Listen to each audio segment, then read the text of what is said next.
আলাইকুম গাইস, আপনাদেরকে বলা হয়নি। এখন আপনাদের সৌদিতে সাবকো যে কোম্পানি আছে, ওই কোম্পানির বাস আগে লাল কালার ছিল, তো ওই বাসটি কালার এখন চেঞ্জ হয়েছে, বলতে বাস পুরোটাই চেঞ্জ হয়েছে। এখানে দুইটাই চলে, কার্ডেও চলে, সেবাকেও চলে।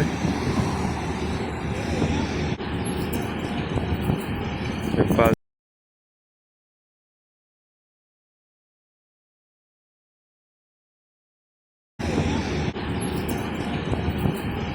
বাসগুলোর পিছে ক্যামেরা।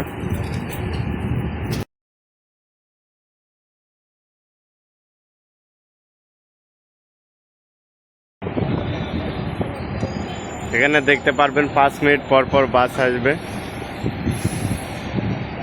এটা এটা সাবকো কোম্পানির বাস, কিন্তু এটা নতুন আর কি, নতুন ব্র্যান্ডের বাস এটা। বাস অনেক সুন্দর একটি বাস।